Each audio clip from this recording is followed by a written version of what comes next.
Hi, Jason. Good morning. Thanks for the invite. Good morning. Yes, lovely to see you here. Definitely, I'm looking forward to this episode. It's definitely something that would be useful to everyone else. So I think as a bit of introduction, we're just bringing in experts that are actually doing what they are preaching. And I've watched you over time, and I know you're very popular in the community. You've done quite a lot of things yourself. And more importantly, I love your journey, how you started and where you are currently. So that's what we'll be diving in this episode with Jason Patterson. You have a nickname, so I would allow you to introduce yourself and maybe tell us a bit about your nickname as well. Why is that been sticking with you for some time? So welcome, Jason. Yeah, thank you. So my name is Jason Patterson, aka the Short Lease King. So mainly, obviously, because I like to buy flats with short leases. So in relation to short leases, in England, you have freehold property and you have leasehold property. So if you buy a leasehold property, that means you're given a flat of some kind and it has a lease on that. So that flat may have had a long lease initially of maybe 99 years or 125 years. And then every year that lease gets lower and lower and lower. And then when it gets to 80 years, is what they call the marriage value. And any flat that falls below 80 years is classed as a short lease. So the lower the lease, the more it's going to cost to extend, but the more money you can make once you extend it, because you're adding value. So think of it as the paper version of the BRR. So if you buy a flat, for example, that maybe 68 years left on the lease, you can get a mortgage on it, you can get bridging finance in it, or you can buy it cash or crowdfunding, choice is yours. But once you extend the lease back above the 80 years, then you're adding value to the flat, and then the equity, you can either obviously flip it and sell it on, or you can take out equity and then buy more property with that, or do what you choose with the money. So basically, you buy short leases, you extend the lease, and that creates value, and then that value you can either flip it on or reuse that to buy more property. That's basically what I do. So I started in 2001. That was when I bought my first ever flat in Enfield, North London, for 70,000. And the first ever lease extension that I did was a voluntary lease extension, which was in 2002. So with lease extensions, you can either do it the formal way or the informal way. So the formal way is when you serve a Section 42 notice and you can extend your lease by 90 years with peppercorn ground rent. Now, peppercorn ground rent means zero ground rent. And the freeholder has to oblige to extend your lease. Okay, they cannot refuse you to extend your lease. Or if you go the voluntary route, which is the informal route, then you can extend your lease to 99 years, to 125 years, to 990, to 999, and the ground rent can vary as well. Yeah, so two routes: the Section 42 route, the formal route, and the informal route, which is the voluntary route. So you can choose either one to extend your lease, and then after that, you add value. You can either rent out the property afterwards, or you can flip it on and then sell it. So the choice is yours. Thank you for giving that. I know you've dropped a lot of stuff. We're going to deep dive into some of those things so that a lot of people will get much more basic understanding from this. But before we go into that, I know you've mentioned you bought your first flat, 75K and so on, and it's since 2001. But I think what is interesting that we might miss out is because sometimes there is that idea that you need a lot of money to start to, you need to have a lot of experience. I want you to cast back to 2001 when you started. Tell us what you were doing then, where you were working, if you don't mind, maybe the kind of salary, and how you were able to actually purchase a property. I know it wasn't just one you bought while you were working in a regular, possibly blue collar job. So I would like you to share that experience just to give us a bit of depth into where the journey really started from. Yeah, so basically I was in Sainsbury's. I was there for 11 years in total. I was on the bread aisle, just stacking bread. So putting out King's Mill, Hovis, Mr. Kipling pies. So I was in the same position for 11 years, but I started on £3.28 an hour. And then after a few years, I said, can't do this anymore. It's too much. So there has to be another way of making money, whether it's buying a property or starting a business or stocks and shares, because crypto wasn't around then. So I tried to think of a business idea. It wasn't working. And I wasn't too good with stocks and shares. So I thought, you know what, I'm going to try and get into property, which is a lower barrier to entry.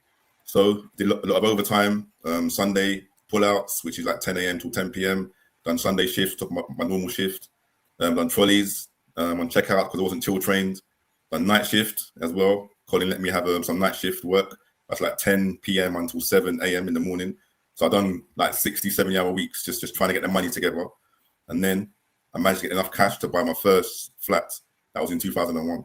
And then that same flat I still got to this day. I bought it for 70,000. and that one had a lease of about 82, 83 years. I mean, the following year, I increased the lease by obviously contacted the freeholder. But yeah, so initially worked a lot, worked hard, saved. Took a while. I mean, I got the deposit together to buy my first ever flat, because in order for you to stay in the same sort of position, or even manager, or the pay wasn't that great. And with me, I like nice things. So I said there has to be another way of making some money without obviously doing it illegally. So I said property was a way forward, and then I moved forward from there. So I managed to buy 5 flats while I was in Sainsbury's in that period of time of 11 years. And then after that, you refinance with the flat, take your money out, rental income, plus my Sainsbury's income, plus overtime income. And then I managed to scale the portfolio from there bit by bit by bit. So that's how it started initially. Thank you for that. 2001 was completely a different game to what we have now. That's 25 years of experience. Casting back then, and you mentioned were you buying as a buy-to-let? Were you buying residential? How much deposit did you need to put out then? And were there creative things you were doing then, or you were just doing the standard approach, and that just allowed you to scale up? And most people would not have bought a property, a flat that is 83 years old. Were you consigned at any point? Did anybody tell you never to do this? Just imagine that you are unable to renew. What do you know then that give you the confidence to actually go for things like that? Yeah, so basically, because of I wanted to get into property, but to buy houses, too expensive for me, way out of my league. If I was just to start with houses, which is freehold property, I'd never have started. So I said, you know what? It's a lower barrier to entry. I'm going to start with flats, lower deposit. At the time, for buy-to-lets, it was a minimum of 15% deposit initially. Yeah, but what some people did as well, they used to buy the flat for a bit, for lower deposit, 5-10% deposit, live in it for a little bit, and then move on to a bigger flat afterwards and rent out the old flat. So you could put down a smaller deposit that way as well. But if you're doing buy-to-let back then, it was 15% deposit back then, just vanilla buy-to-let. And I didn't know anything about the BRR or short leases or reconfiguring or refurbing it. I didn't know anything about that. I just bought it, rented it out, and then moved on to the next one. But it's only after maybe 7-8 years that's when I started to do a short lease strategy. But before that, it's just vanilla buy-to-let. So I bought it, rented it out, and then after a while, I met a guy called AJ. When I basically bought my first one, and then on my second one, I went to a different mortgage broker, and then they said to me, I said to them, right, I want to buy 3 properties. So he looks at my spreadsheet. I don't know the math correctly, and I managed to buy 3 flats in one go. That was in 2003. Now, he gave me an idea about the BRR, where you buy the flat, you add the value by refurbing it and adding another bedroom. Because outside his shop, his estate agent, he had a nice Mercedes, nice black Mercedes. So I said, I was taken back. I said, how did you get this Mercedes? He said, Jason, you know what I did? I bought this flat in Edmonton, 1-bedroom flat. I turned it into a 2-bedroom flat. I've done a refurb on it. I'm going to put the money out. I'm going to use that money to buy my Mercedes. So I was like, before then, I didn't know. I thought he'd just buy the flat and rent it out. But what he done, he added value by refurbing it and by adding another bedroom, reconfiguration. So from then, next few flats that I bought, I was buying them and adding another bedroom and refurbing it as well. Yeah, I mean, as time progressed, I started to buy flats with short leases. Yeah, so I was doing what I call a triple threat. So I buy the flat with a short lease, I refurb it, and I reconfigure it by adding another bedroom. So 3 ways of adding value. So from then, so basically I started with vanilla buy-to-let, then refurbs, then reconfigurations. Then now I do a lot of short leases, buying freeholds and block management. So like a logical progression in relation to leasehold properties. But like you said, the market was a lot different back then. There was less regulation, no Renters' Rights Act, no EPCs. You could charge the interest payments on your mortgage if it's under your personal name. You could put that down as an expense. So many different factors were conducive towards landlords back then. But now, a lot of government policy and restrictions in relation to making money moving forward. So you have to be a lot more smarter and wiser. Okay, thank you for that. That's a very important strategy you mentioned there. I wanted you to expand on it. So let's take a novice that doesn't know anything about property, and they've heard, Jason is a short lease king, and you want to help them to put a structure in terms of this is how you want to use this triple solution. Yeah. Could you expand on that? Give us a real life example, what you needed to do, what's the cost of getting the reconfiguration, and maybe put it out in a step-by-step way that people would easily understand. And then maybe later I would ask some other questions. I believe you do some training in this and stuff, but just lay it out to first-time person that's looking to take on this strategy, what would that be step by step? Yeah, so in a nutshell, there's a lot to it, but in a nutshell, you got to find the flat where it's big enough to happen. Now, most lenders will only lend to you. There's a few that will lend under, but the minimum flat size is 30 square meters. So now, if, for example, you find a bigger flat, which is like 50 something or 49 square meters or 56 square meters, just for argument's sake, and that's a 1-bedroom flat, or some of the ex-local authority flats are quite big and they have big front rooms, for example, then what you can do is move the kitchen into the front room and you turn the old kitchen into a bedroom. Yeah, but that minimum size of a kitchen has to be 6.51. So that's one option. And then you can turn that kitchen into a bedroom and turn it from 1 bed into a 2-bed. Another option is if you've got a big council place, ex-local authority, and the bedroom and the front room is massive, like really big, you can put a stud partition wall up in that room there. And then you can have a separate bedroom. So reception room and another bedroom that way as well. So turn it from 1 bed to a 2-bed, just as an example. Yeah, so look for space where the minimum bedroom size can be 6.51 in order to reconfigure it. And obviously do a refurb as well. Now with the flats, the sweet spot for me is between 50 years and about 75 years-ish for the leases. Yeah, so if you find a flat with a short lease between 50 years and 75-ish, that's where I like to find or make the most money out of those ones. You can buy flats where the lease is below that, but it can cost you a lot more to extend the lease once you do it. Yeah. So if you can find a flat where, like I said, if you can extend the lease, reconfigure it, and do a refurb, it's 3 ways of adding value to that flat. And then you can either keep it or sell it on afterwards. Now, if you're going to reconfigure a flat, you must ask the freeholder for a consent to alter. Yeah. So you can't just buy the flat and then reconfigure it. You need to ask permission.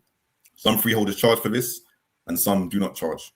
Now, I get a lot of questions asked. What if a freeholder says no? Now, what you have to do is when you reconfigure in the kitchen or the flat itself, try and make sure that it doesn't affect the rest of the building, the fabric of the building. So no load-bearing walls being removed. The waste pipe and soil pipes should hopefully not be affected in relation to the other flats. So if you can keep those things fine just for your flat, get separated, and it doesn't affect the other flats, then 100% of the time, the freeholder should say yes.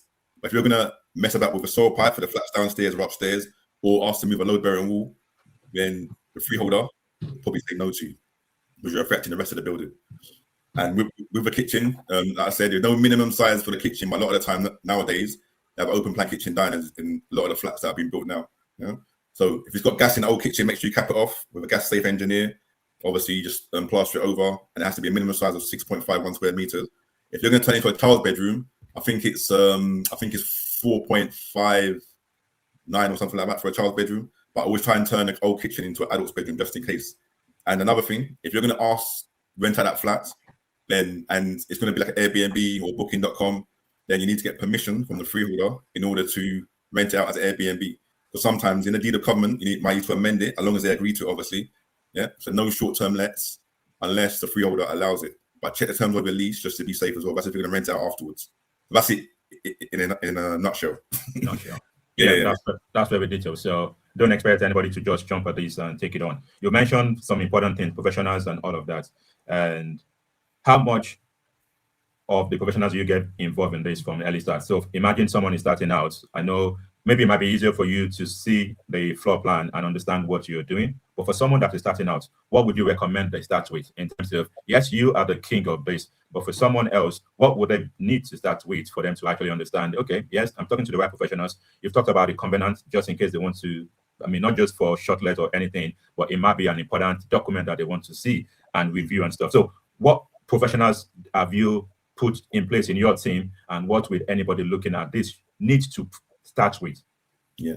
So basically, you need a lease extension surveyor, which is separate from a normal valuer. They'll either do a desktop valuation for you or a physical valuation for you in terms of a lease extension. Yeah? But whatever the freeholder comes back to you with in terms of a lease extension figure, get this verified by a lease extension surveyor. Sometimes the freeholder tries to inflate the price of the lease extension. You have to get it verified just to be safe. And you also need a lease extension solicitor. Now, he or she will obviously do all the paperwork for you.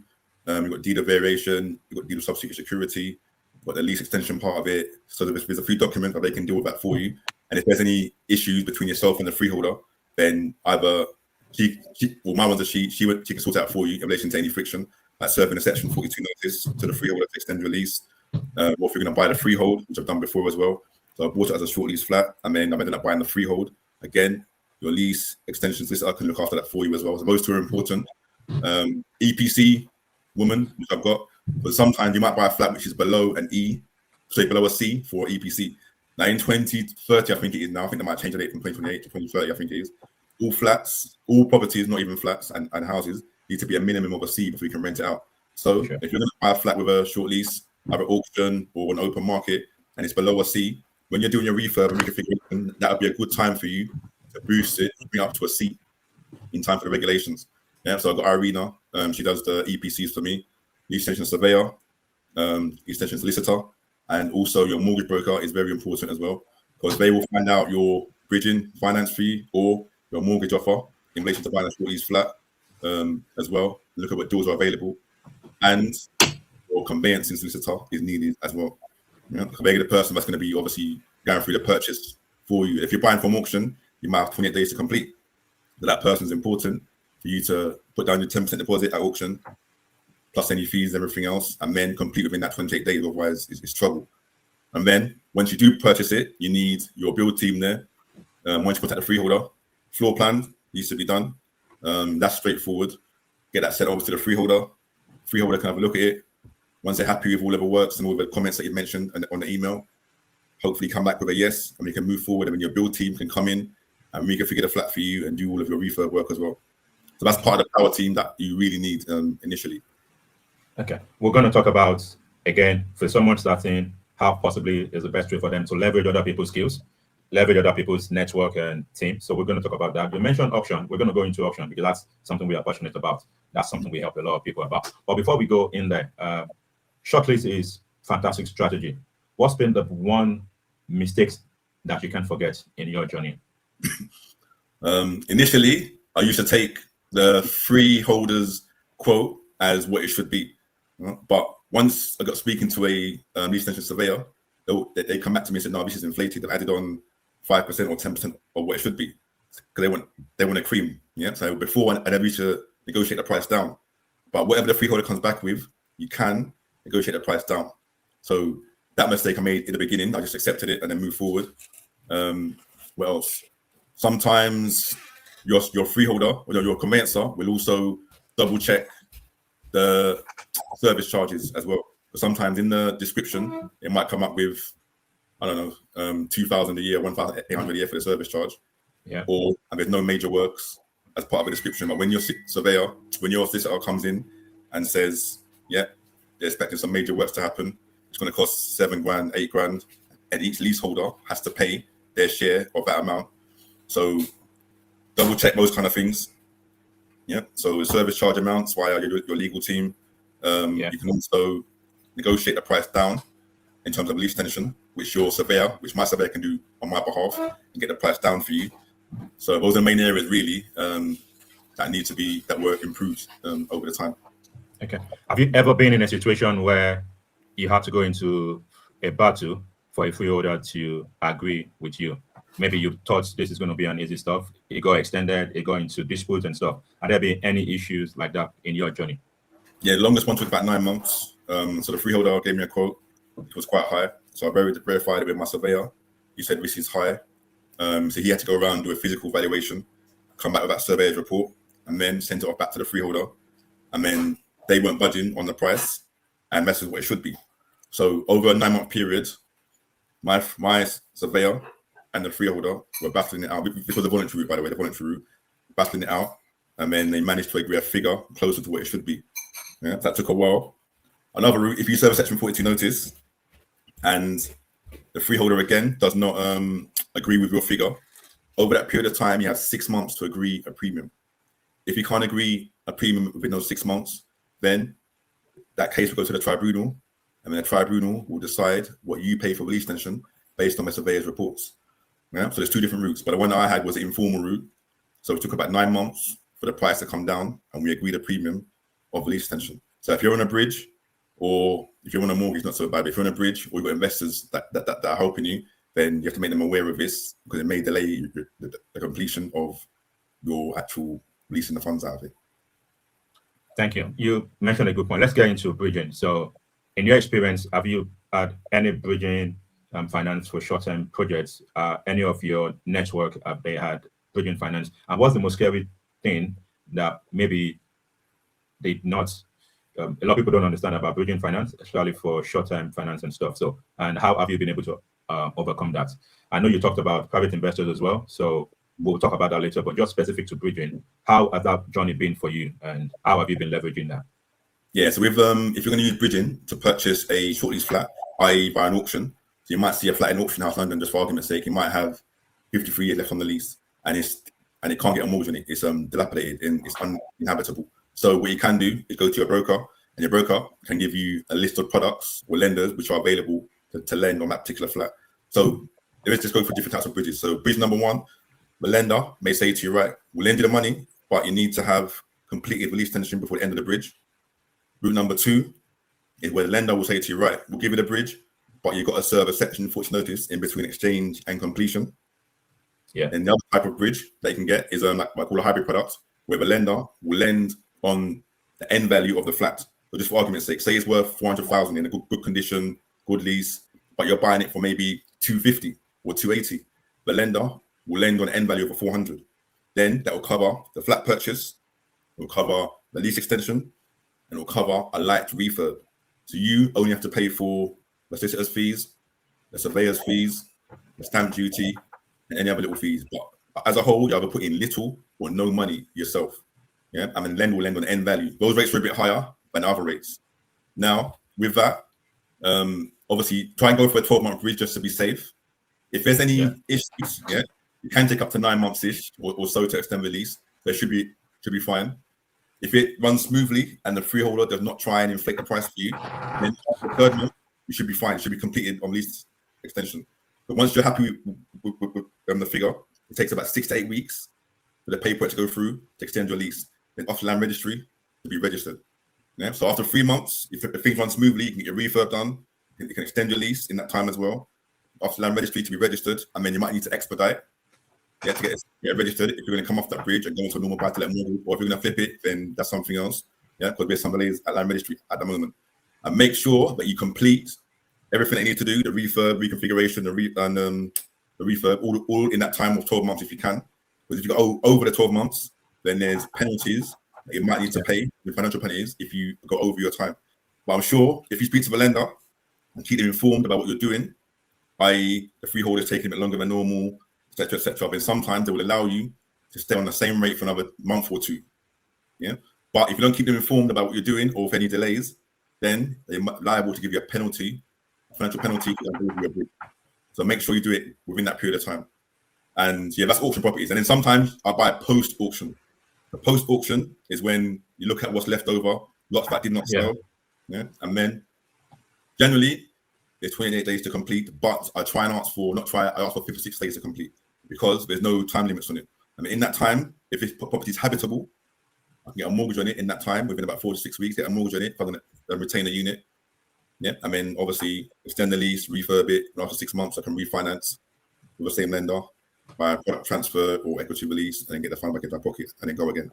So it all depends. So I always look at post-auction properties a lot of the time, because you can get a lot of people just leave the short lease ones there.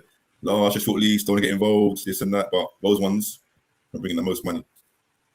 Okay, thank you for sharing that. Just in terms of the bridging and the finance, one of the things I always tell clients is they need to be very careful, because when these things go wrong, it could be so bad. And your experience also matters in terms of how a lender will treat you. That's very key. So what you're getting will be very different from what a new person will get. So just for people to be mindful, there are a lot of creative ways to set things up, but just at the same time, they need to understand different lenders would apply things differently. There are lenders, like you mentioned, that would do bridging finance for below market value. A lot of them would expect you to say maybe 90% of the purchase price, meaning that you still need to put in 10% deposit, some 95%. So it varies for different reasons, for different stuff. So just for people to be careful, because from my experience, what I see is a lot of people out there are pushing different courses, not very ethical, but people get in and then they get stuck. So from your network, you've had, tell us a bit about your network in terms of how you help other people to maybe copy what you do, maybe do it better, or you act as a guide to them. Tell us a bit about that. And also, one case that you have experienced either directly or through someone else that you feel like things have gone completely wrong and what they could have done differently. Maybe you visited a property and you feel like, wow, how could maybe somebody have taken out a structural beam from a flat and they didn't realize they shouldn't have and stuff. So maybe tell us a bit about that and how you support investors within the short lease strategy. Mm-hmm. Yeah, so basically with my services, I offer 3 main services. So the first one is a 1 hour Zoom, like a paid 1 hour Zoom. So if you're refurbing a house or a flat, or doing a BRR, or doing assisted sales or a lease option, I can help with that, or a short lease, obviously, and your experience will have some knowledge. Just a 1 hour Zoom would be enough. We can go through the deal analysis, check all the figures, check all the metrics, make sure the deal stacks, equity release, make sure you have enough equity release in relation to your stress test and rental cover calculation, make sure that's all covered. For some people do the work or the refurb and expect, yeah, I'm going to take out 75% of the money straight away. But if it doesn't pass rental cover calculation or stress test, they can't do that. Or they can take out maybe 65% or 60% of the money. So we go through all of that in a 1 hour Zoom. Or I also offer the short lease course, which is like over 5 sessions. And then go through everything in relation to short leases.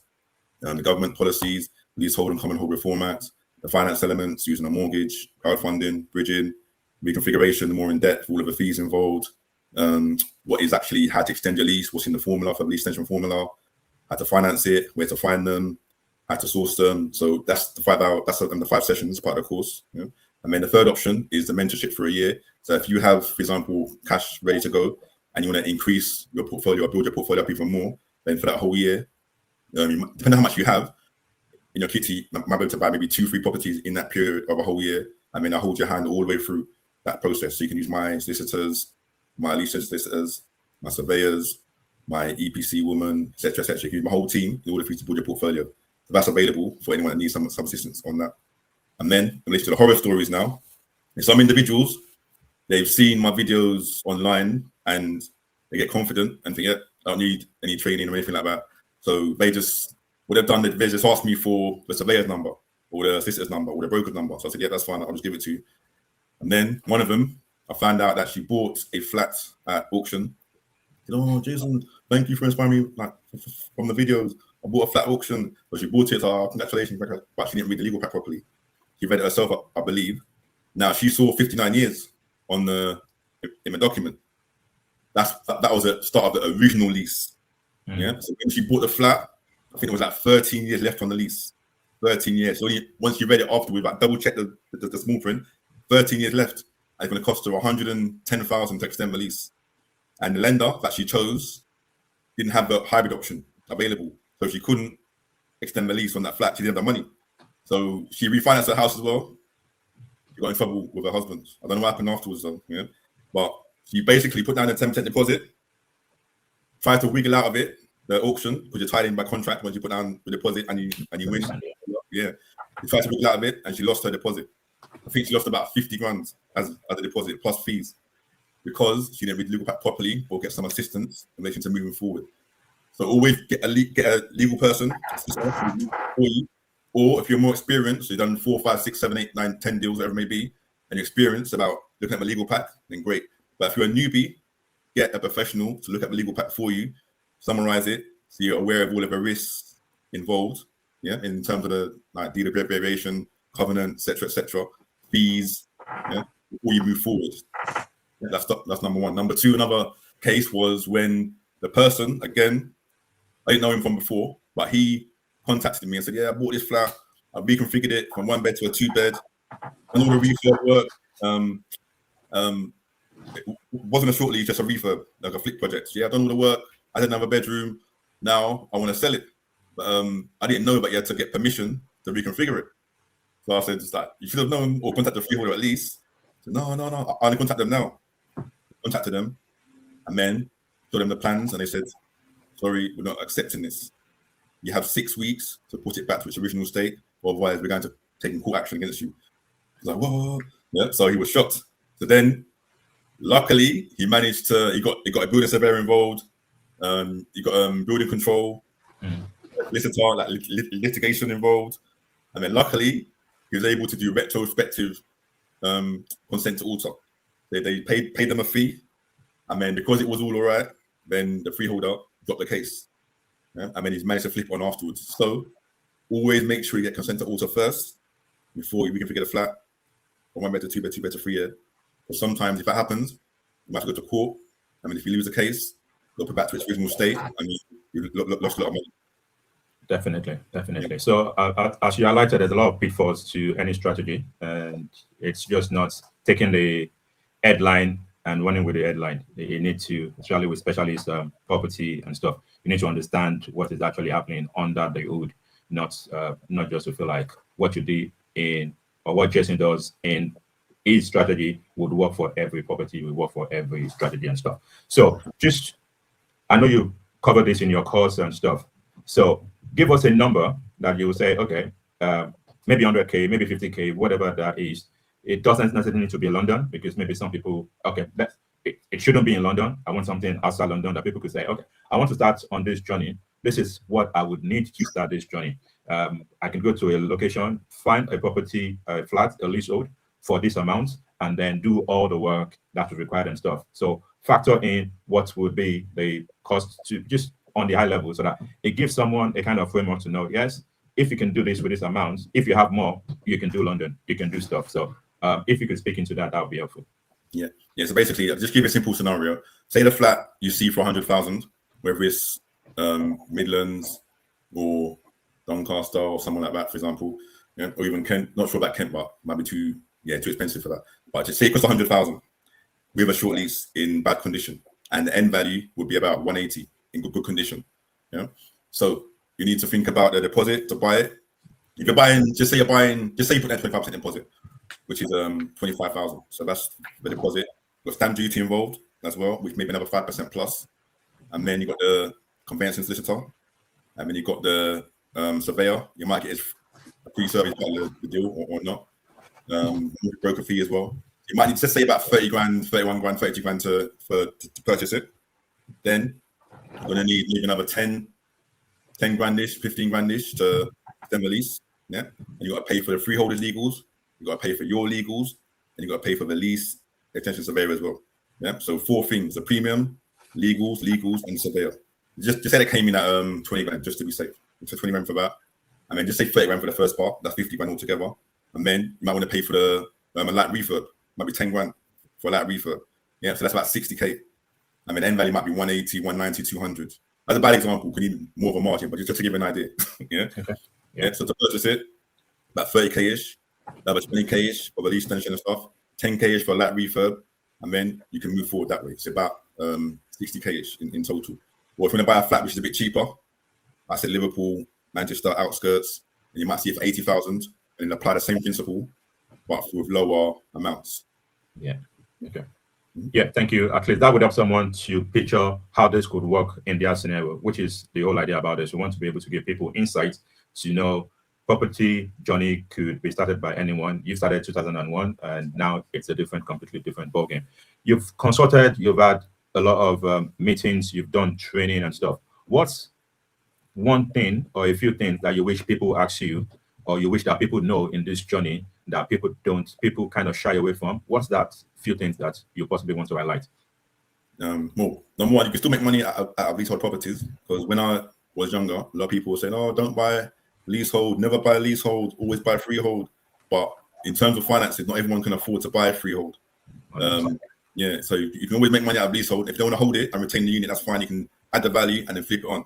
That way, it's not part of your portfolio anymore, and you can use that money to buy more freehold properties if you want to going forward, or going to new builds or commercial to resi or commercial. You can use it as a launch pad. Me, I've done it all my life, so I don't mind. You can still make a good life out of it, still buy a decent residential house, still buy a dream car, still have 4 holidays a year, like still not have to work, retire early. So you can still make money out of leasehold, like I've done. Also, be patient as well. If you're first starting out, be patient. Initially, you might buy your first one, and then you're thinking, oh, I want to get another one quickly. Depending on what lender you go with, not all lenders, but majority of lenders, you have to wait 6 months before you can buy or refinance another one. But not all lenders apply that principle. Sometimes you can do it before 6 months. Or if you're buying cash, you can do it all within 3-4 months. Then go into a buy-to-let mortgage, refinance, take that money out, and then go again. So sometimes you can do maybe 3 in a year, for example. Yeah. So be patient when you're first starting out. I know initially it's like, oh, I want to get more faster. That's a snowball effect. You get 1 or 2 the first year, and then that might creep up in value if it's a good market. Plus your rental income, plus you added the value, you refinance that, plus you might be working as well. plump it all together. But the following year, it might be able to get 2 or 3. And then the following year, the 2 year fix might be up, take out some equity, that's rental income, and you might be able to get 3 or 4. And so all of a sudden, it's a snowball effect. And then you get more and more and more and more at a faster rate. And then nowadays, if you're scaling, it's probably best to buy in a limited company rather than under your personal name. Yeah. I mean, just pay 19% corporation tax initially, which can rise to 25% corporation tax, and you can scale faster in that sense. Back then as well, I didn't use, even now, I don't use any investor funds to buy my properties. But if you're starting out and you have little or no money, you can always use investor funds, get them involved, give them a return on their money, 8 to 10%, maybe 12%, depending on what you're doing. Add your value, refinance, give them back the money, and then the next one you can just do yourself, or so on. Or you flip it, give them back their money, and you keep the rest. So that's another way of doing it. Or you can do rent to start with, or get a product on a bridge, like I said before, you put in little or no money, 5% loan to value, or 8% loan to value. So the main different ways that you can use or do to start your property journey with little or no money, or do a JV with someone, and then just get started that way. So yeah, okay. I think the first one you mentioned is, I mean, a lot of people feel lease option, it's a no-go. One thing I tell people is, even if it's not creative stuff, first-time buyers, I say, start from where you are. That's just the main thing. You want to buy a house, but you can't afford a house. You might wait 2, 3, 4, 5 years. But what you can afford 3 years ago will still be more expensive, maybe a few years down the line. So start from where you are. Obviously, this is others I say, a lot of properties in the UK are leasehold. It can't all be that bad. Yeah, there are places that you need to be careful about. Service charges, ground rent, all of those things. But again, start from where you are. Okay, you are establishing this, and some people might be listening to feel like, okay, I don't want to get too involved in this. You said you don't use investor for something. What could someone bring to you today to say, okay, we found this, we don't want to do any of this? Is this something that fits your profile in terms of what you're looking for, and then maybe pay them a referral fee for that or something? How would you, especially for people that feel like, you know what, I want to learn this process, but I don't want to start myself. I want to find someone that is experienced.